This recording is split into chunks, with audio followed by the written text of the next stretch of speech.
salaamaaleykum les amis de la JAC nationale ADK ñoo ngi leen di nuyu bu baax am mbégte bu bari di dellusiwaat ak yéen ci émission bi nu mel donc Jimba Thiam wax na ko alors annoncé woon nañu ko également donc ñu prêter attention bu baax ci message yeeg bienvenue donc su émission bi jeexee rek on pourra quand même contribuer mais également ñu def lépp lu ñu bëggoon def donc ñu may tuuti. su ko defee ñu terminer émission bi ak maman comme ça vous aurez le maximum de temps inchallah rabbi. D'abord je me présente, moi c'est Omar Sow de la JAC communication mais également journaliste présentateur à Kaolack. Donc c'est un immense plaisir de rencontrer JAC national ADK dans le cadre d'une émission donc ñu ngi nuyuwaat ñëpp bu baax a baax. di nuyu nag suñu invité di Mama Gueye de Grand Yoff mais également Mama Gueye de Guédiawaye donc ñu ngi koy nuyu bu baax su fekkee ne actuellement mu ngi en ligne donc mun na dugg si nuyu ñëpp ñi nga xam ne ñu ngi ñuy teewlu jamono ji. maaleykum salaam maaleykum waa Jacques yéen ñëpp maa ngi leen di nuyu ku ci nekk sa tur ak sa sant di rafetlu émission bi di leen wax na rek maa ngi nii di leen déglu. Voilà, bienvenue Mama Gueye ñu ngi leen nuyu bu baax a baax depuis Guédiawaye mais également ñu ngi leen nuyu depuis Dakar ak base bi nekk foofu noonu yëpp am nañu mbégte bu baax a baax mbégte bu yaatu war a échanger ak yow ci différentes questions donc ñu bàyyi la nga nuyoo peut-être def une brève présentation de Mama Gueye malgré def nañu une présentation dans le groupe donc brève présentation rek. Peut-être ñu soog a dugg ci waxtaan bi. Omar Sow maa ngi leen di nuyu yéen tamit di leen fay di leen jox seen wàccuwaay di leen wax ni man la Mama Gueye dëkk Guédiawaye nekk la coordonnatrice départementale du mouvement ADK ak Guédiawaye. maaleykum salaam maaleykum waa Jacques maa ngi leen di nuyu ku ci nekk sa tur ak sa sant di excusez-moi dama amoon tuuti problème mu technique ak casque yeeg ñoom seen moo taxoon ma génnoon dem uti jëndi casque pour ñëwaat mais excusez-vous aussi waaw man la Mama Gueye dëkk Guédiawaye comme ni ñu ko waxee rek je suis née et grandie à Grand Yoff maa ngi dem Guédiawaye en 2000 fa laa eggalee sama cursus scolaire fa laa amee BFEM fa laa amee bac fa laa jógee aussi dem université Cheikh Anta Diop de Dakar nekkoon au département d'histoire def sama licence en égyptologie. En même temps maa ngi doon cumuler aussi di def formation à l'ISEC parce que dama bénéficier wu ci bourse Africité bi nga xamante ne mairie de Dakar mu ngi ko doon maye en 2011 ci laa defee sama formation en communication journalisme ma am en 2014 sama licence en communication journalisme ma am master en 2016 ma def master 2 en communication des entreprises. Bon, j'ai débuté la politique en 2011 par le biais de Cheikh Sall comme ni mu ko waxee sama cousin boobu asalaamaaleykum sama cousin boobu léegi nag ci laa ñëw mu yóbbu ma si Babacar Diop depuis lors je suis dans le mouvement et j'ai pas mal de responsabilités au niveau du mouvement yi nga xamante ne tey jii moo ma yóbbu ba ma egg fi ma egg tey aujourd'hui je suis devenue une grande leader c'est grâce au mouvement ADK. Voilà, merci maman donc je pense que présentation boobu am na solo donc pour ñu dugg ci waxtaan bi donc la première question mooy pourquoi Mama Gueye sur la politique lan moo tax nga tàmmu politique. comme ni ma leen ko waxee léegi rek en fait man politique dafa nekk loo xamante ne mën naa ne don la ci man parce que dama jékki-jékki rek je me suis lancée en politique à part ça peut-être bu may def classe de troisième ci laa nekkoon dans les mouvements associatifs les FOSCO et consorts mais à l'université dama waxoon damay concentrer dans mes études mais vu que j'avais des amis yi nekkoon au niveau de la mairie léegi ci aides sociaux yeeg bourse yeeg affaire yooyu ma leen si doon utal di leen ci jàppale ñu naan ma pourquoi pas doo def politique aussi doo dugg ci politique bi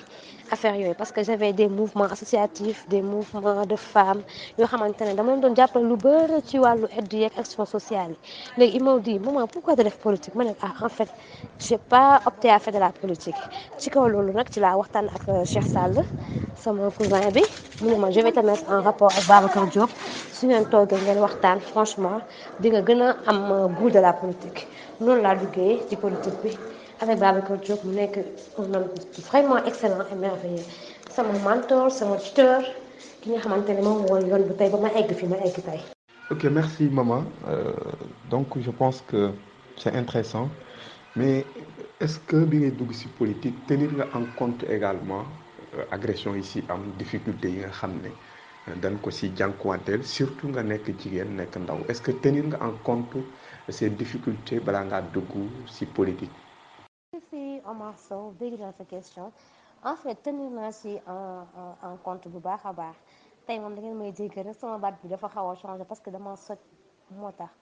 mais aussi tenir naa ci en compte bu baax gis naa ni que la femme est minimisée en politique en fait dañ koy jàppee comme benn outil wala objet xam nga rek mooy loolu mais je me dis que loolu yëpp c'est des détails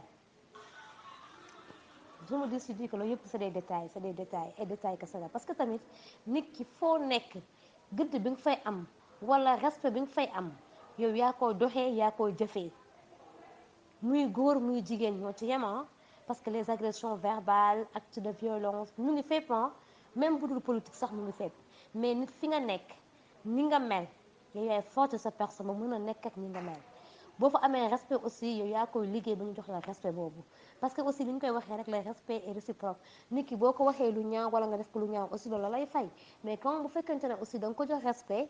mënul dara du delloo la respect bi mais nag politique du ñàkk violence du ñàkk agression du ñàkk loolu yëpp mais on gère avec philosophie. Ah, très important franchement alors puisque lancé wu nga ci politique en tenir en compte également violence yi ci am ak yooyu noonu yëpp est-ce que bi nga duggee ci politique ba léegi yaa ngi sentir sa bopp ci politique est-ce que tu te sens réellement à l'aise dans la politique. waaw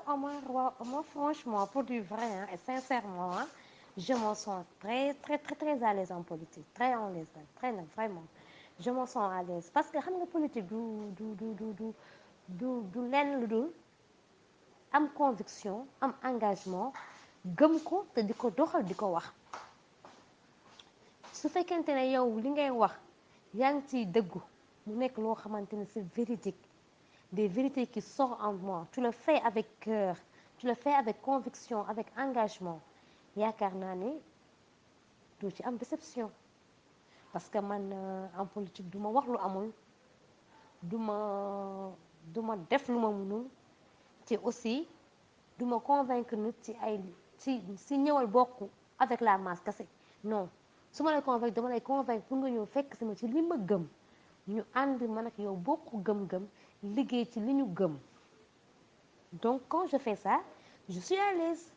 parce que après tout doo mu ne maman moo ma waxoon lii moo ma defal lii wala moo ma defoon lii wala moo ma non ba pare tous mes membres tous mes responsables tous mes militants je les traite au même pied d'égalité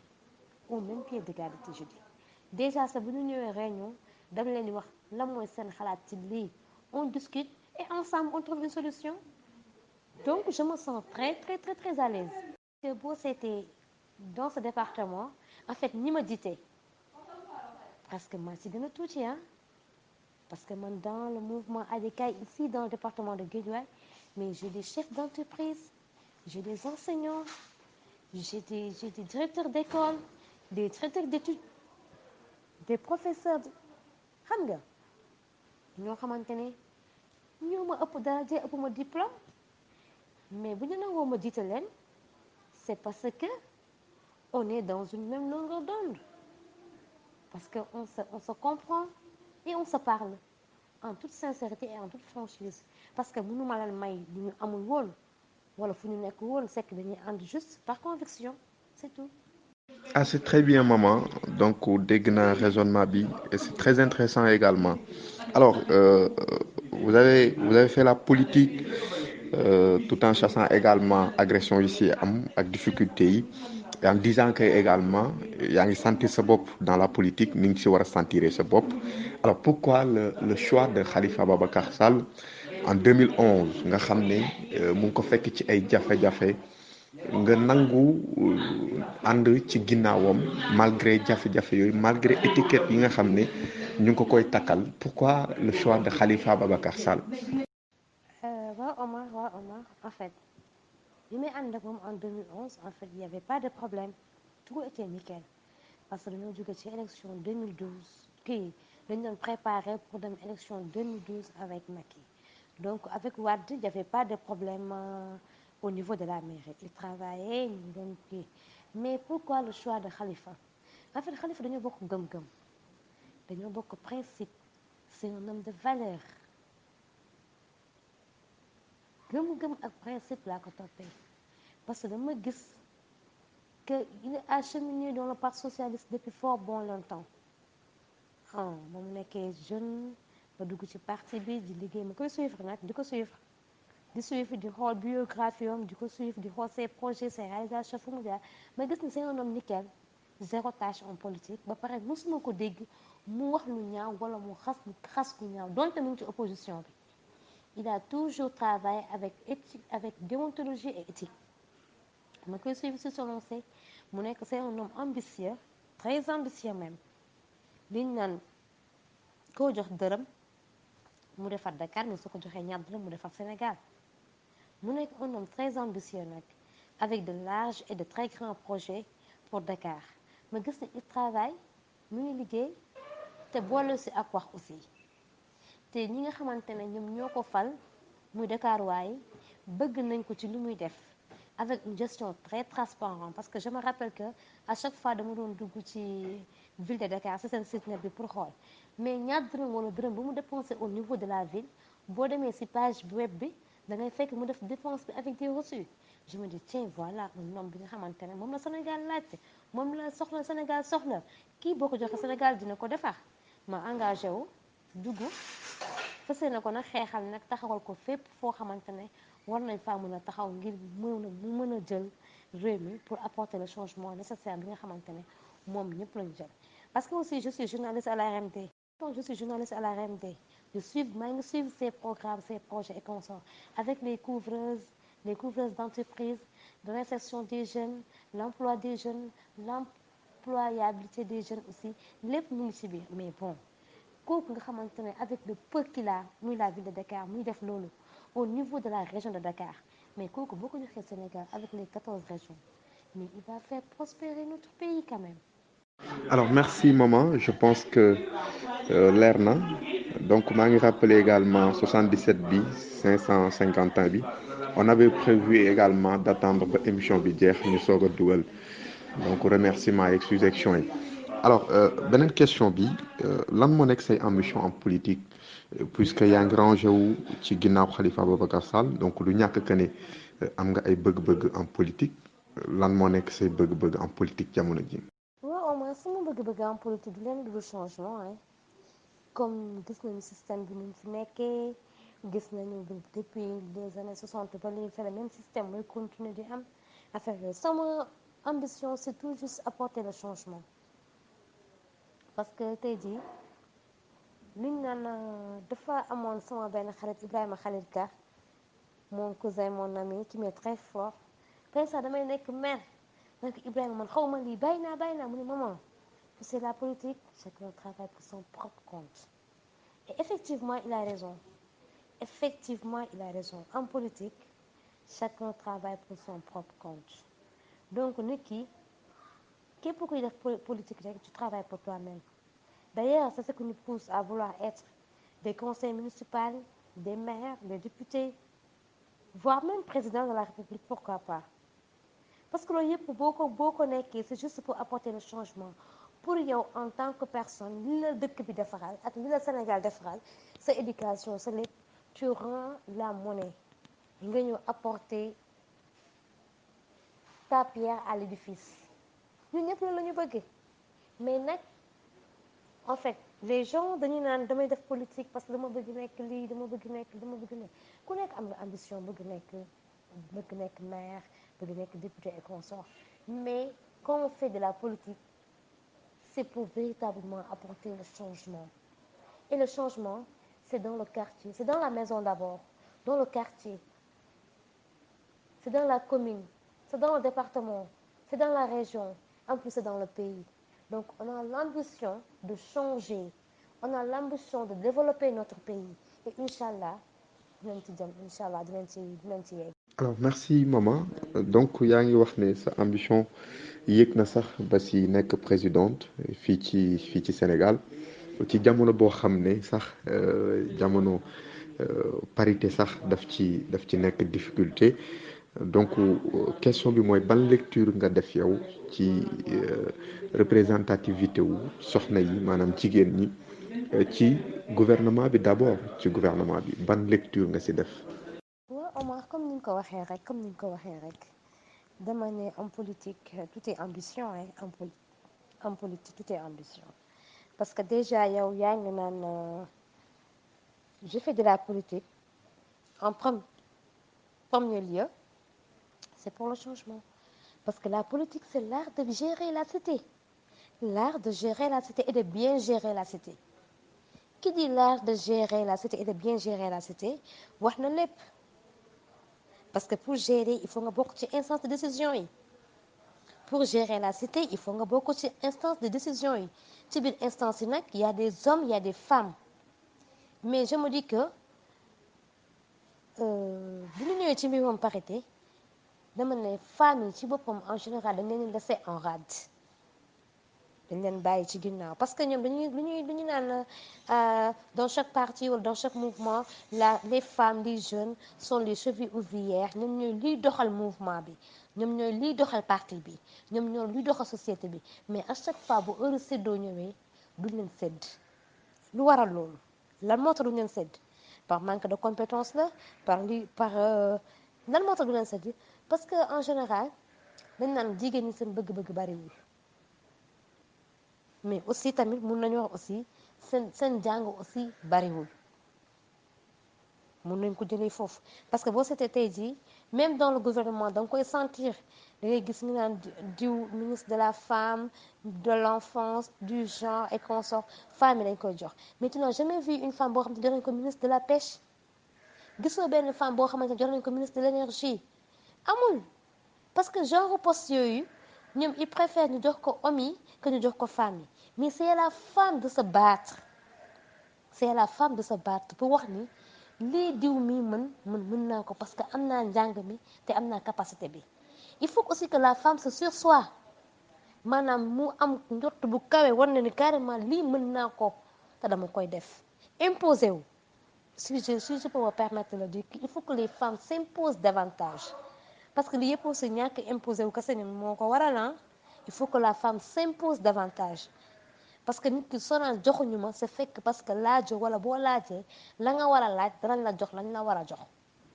alors je pense que c'est très important maman donc ñëw nga largement si parité bi mais fan ngay situer responsabilité bi ci nga xam ne parité bi amul ba léegi fan ngay situer responsabilité bi est-ce que si ñi fal la wala ci jigéen ñi la ñoom ñoo parewul pour diriger poste yooyu noonu parce que effectivement bari na ay postes yoo xam ne daanaka duñ fay teg jigéen lu ci mel ni ay ministre de l'intérieur ainsi de suite yooyu nga xam ne daanaka ñoom ñoo ŋànk comment dirais-je ñoom ñoo ŋànk réew mi donc gis nañ fi ministre de la justice sax au moins ñu jox ko Aminata Touré mais fan la responsabilité bi féetee ci jafe-jafe yooyu est-ce que si ñi fal la wala ci jigéen ñi ñoom ñoo manqué ambition. waaw ma comme ni nga ko waxee rek man dama jàpp ne la responsabilité elle est partagée du côté de la femme comme du côté ñiy fal parce que aussi bu ñu ne poste mu ngi nii man en tant que femme war naa mën a ne je suis prête à m'engager à prendre ce poste parce que war naa mën a am compétence bi wala expérience bi li nga xamante ne dima mën a may ma jiite poste bi mais bu fekkee dañu ne poste ngi nii te gisuñu benn femme boo xamante ne taxaw na temm ñëw taxaw ne man bëgg naa poste bi parce que mën naa ko yor wala mën naa ko li mais il préfère ñu làkkatu ci ginnaaw ay ministre de l'agriculture ci ginnaaw ay ministre de la femme du genre de l'action sociale wala ay ministre de l'enseignement supérieur affaires yooyu aussi ça pose problème parce que vouloir et pouvoir c'est deux choses différentes nit ki mën nga bëgg te mënoo ko mën nga mën aussi te doo bëgg est-ce que comprendre nga donc la responsabilité elle est partagée moi je dis que la femme doit prendre toutes les responsabilités nécessaires pour tey jii ñu mën a ne tey jii la femme mën na nekk ministre de l'intérieur mën na nekk ministre de l'énergie mën na nekk ministre des forces armées pourquoi pas parce que tamit war nañ ko mën a nekk suñ ko bëggee rek tam mu ñor ñu war nañ ko mën a nekk il faut aussi que la femme se batte les femmes se battent pour occuper certains postes et certaines responsabilités aussi ñu bañ a daw yenn responsabilité ñu mën a xam ne lu góor mën jigéen war na koo mën parce que ñaari loxo mooy takk tubéy mais aussi ñaari loxo mooy takk sër. Alors merci maman, je pense que c'est très clair donc daanaka li ñu dese ci waxtu bariwul 30 minutes kese moo ñu dese alors que am nañu yeneen question yoo xam ne de l'autre côté ñoom ñoo ko posé donc damay lay balancer deux questions comme ça ñu nga répondre ko très rapidement bi ci njëkk mooy wax nañu représentativité wu jigéen ñi ci gouvernement bi mais représentativité wu jigéen ñi ci parti politique yi lu ci mel ni parti bi nga nekk nan nga jàngatee seen teewaay ci parti bi nga nekk alors beneen bi mooy est-ce que parité mun na régler jafe-jafe yi nga xam ne moom la soxna yi di jànkuwanteel lu ci mel ni violence ak ainsi de suite peut-être bu ñu joxoon peut-être doole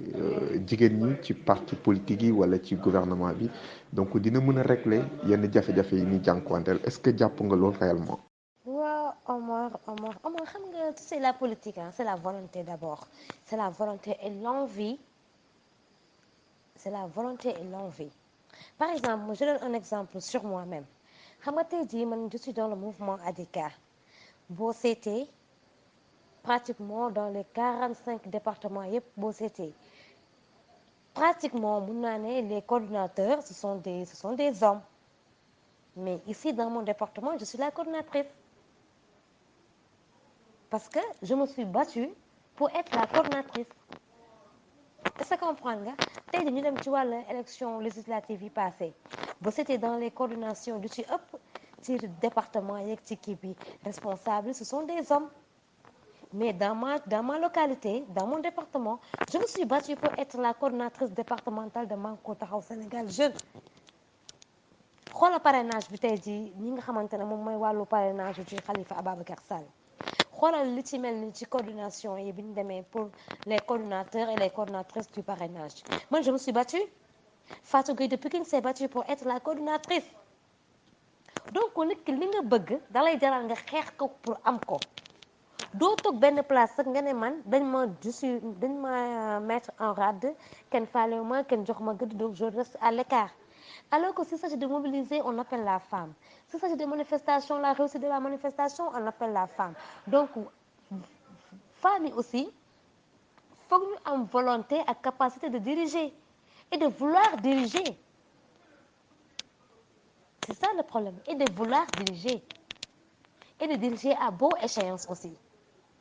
parce que mun nañ la problème parité dafay régler day régler tey di nga dee poste boo xamante ne jox ko benn femme bi dem mënu si dara wala xamu si dara wala ça revient au néant donc il faut avoir la volonté l'envie de diriger l'envie de surcroître maanaam de se surcroître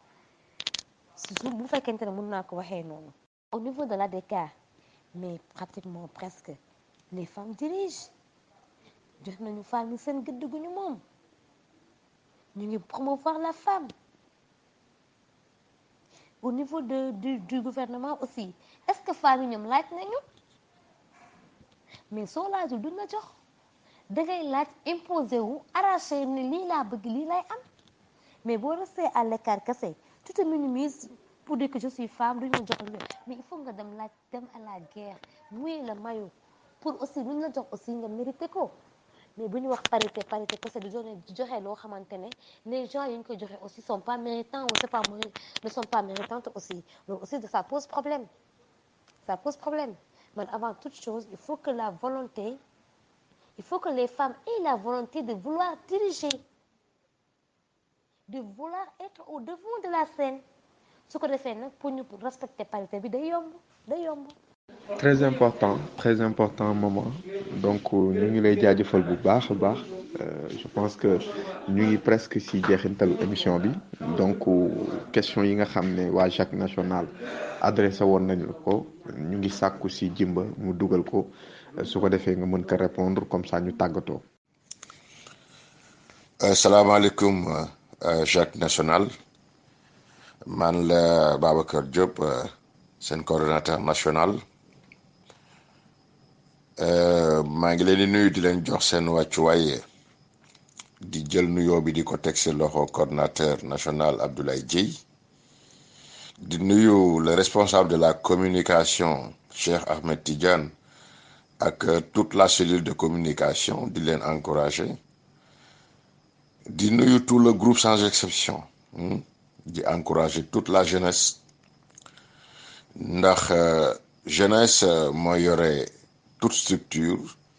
jeune ak femme ñoo ko yor